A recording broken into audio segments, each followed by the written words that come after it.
What is going on, everybody? Drew YGO here, and we're back with another deck profile. Today we are going to be doing Time Lords. Now, I've been seeing a lot of Time Lord videos popping up on Master Duel, and people are just now realizing the power of Time Lords. I remember the first time I got a Time Lord card from a pack, seeing that you can just normal summon a level 10 monster for nothing, and they all have powerful effects. None of them can be destroyed by battle or card effects. There's so much fun. A lot of these meta decks can't really respond to them at all.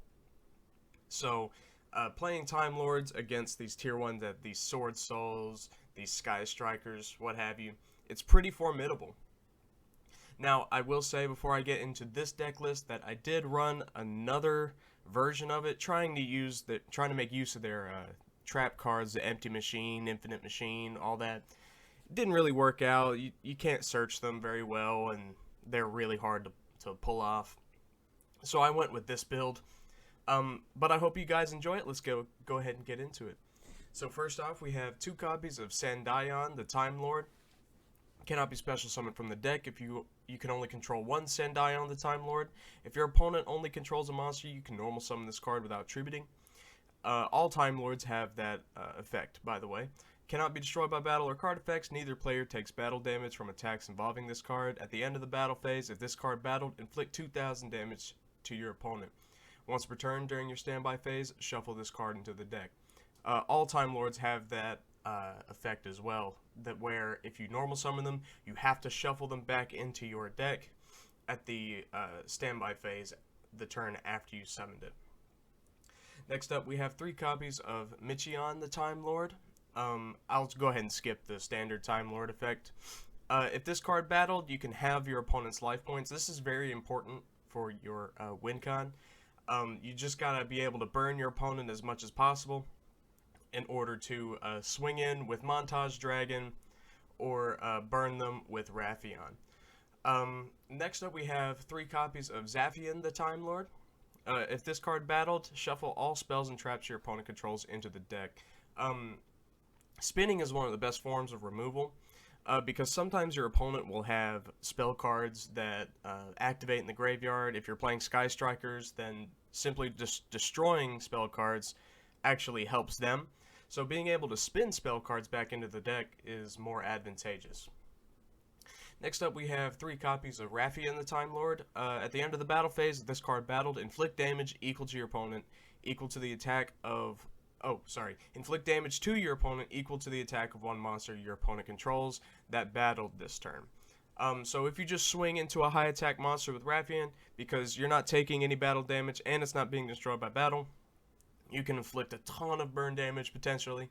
So this card is very, very, very important to your win condition. Next up, we have 3 copies of Metayan, the Time Lord. At the end of the battle phase, if this card battled, return as many monsters on the field as possible to the hand, other than this card, and if you do, inflict 300 damage to your opponent for each card returned. So if your opponent's got a full board of monsters, let's just say they have a full board of 5 monsters, you swing in with Metayan and 5 times 300, that's 1,500. You do 1,500 burn damage, which is minuscule, but if it's a bunch of extra deck monsters, well, those can't go back to the hand, they just go back to the extra deck. So, very good for getting rid of extra deck heavy boards. Next up, we have 3 copies of Lazion, the Time Lord. At the end of the battle phase, if this card battled, shuffle all cards from your opponent's graveyard into the deck. Again, if your opponent has a really important combo piece in the graveyard, this is good to have. And it has a second effect. Once per turn, if your opponent draws a card, inflict 1,000 damage to your opponent. So, just from playing the game, you get 1,000 burn damage off, which is nothing to scoff at. Next up, we have 2 copies of Montage Dragon. I know this seems kind of odd to place in this deck, but let's go ahead and read his effect. Cannot be normal summoned or set. Must be special summoned from your hand by sending 3 other monsters from your hand to the graveyard. This and cannot be special summoned by other ways.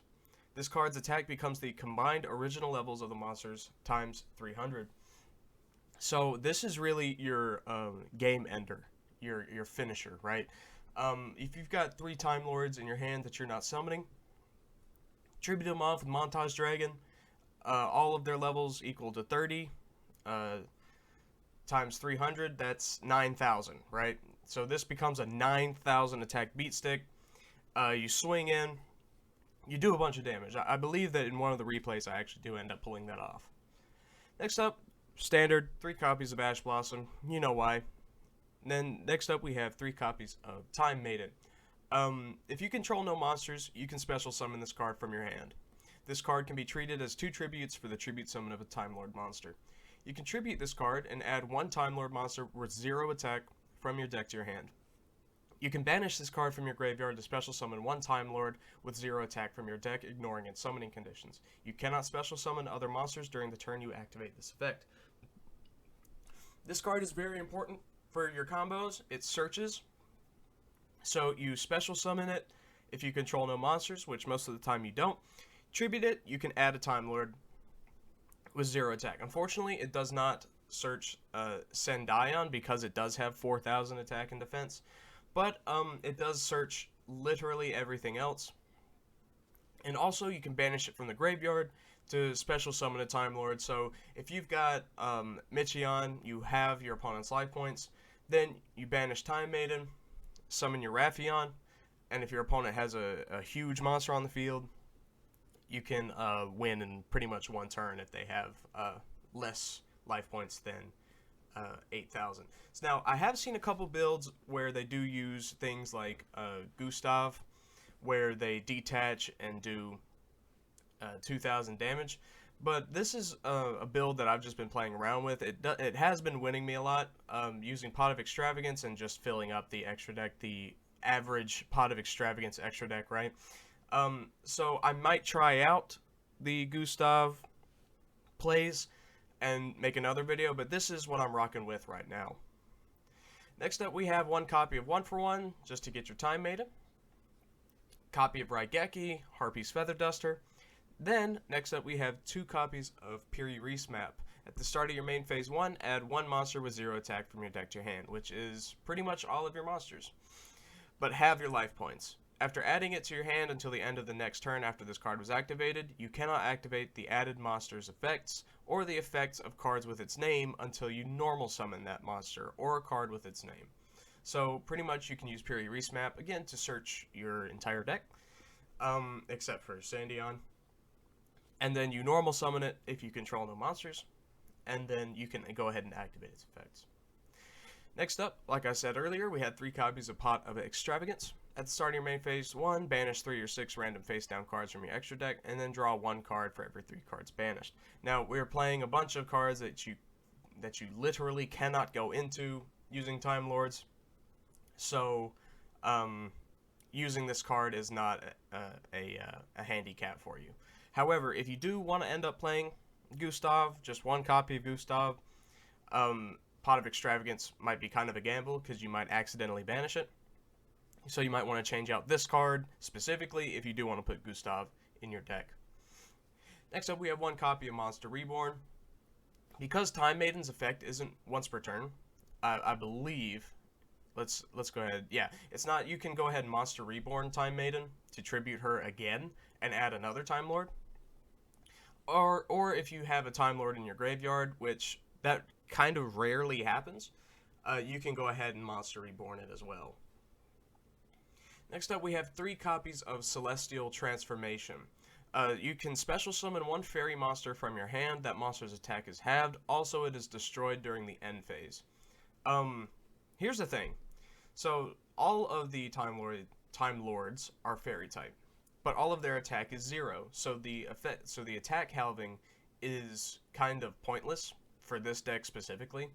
And the fact that it's destroyed during the end phase, they can't be destroyed by card effects, right? So they aren't destroyed by Celestial Transformation. And I believe that, yeah, so they won't be destroyed by Celestial Transformation because they cannot be destroyed by card effects. That might be a glitch in Edo Pro, but that has happened. I don't know the actual ruling on that, but that is what I have experienced. I could be wrong, and if I am, go ahead and let me know in the comments, right? But yeah, Celestial Transformation is really, really good if you have two of some really good Time Lords in your hand. Go ahead and special summon the other one off. The attack being half doesn't really matter because they all have 0 attack anyway. So, very, very good card. And it's a quick play too. If you have nothing on your field, you can go ahead and use it during your opponent's turn as well. Next, finally, we have 3 copies of Solemn Strike. When a monster or monsters would be special summoned or a monster effect is activated, pay 1,500 life points, negate the summon or activation, and if you do, destroy that card. This is a staple counter trap. If your opponent is about to do something really scary, you can go ahead and activate your Solemn Strike just to protect your board, your monsters. Make sure that your Time Lords don't go to the graveyard because you want them to be in the deck for Time Maiden, or or for, let's just say, Pot of Extravagance, right? But yeah, you want to make sure they aren't in the graveyard, or if you do have Monster Reborn in your hand, you might want to let that happen. But even if your opponent's about to special summon something really scary, you can go ahead and pop that Solemn Strike, right? So again, fill up the extra deck with whatever you want in this particular build, or if you want to put in a Gustav Rail Cannon, you can. I wouldn't really advise it in this particular build because we are running Pot of Extravagance and it might get banished. But it wouldn't hurt to just run 1 or 2, right? But this is the deck list. I hope you guys enjoyed it, and we will get into some duels.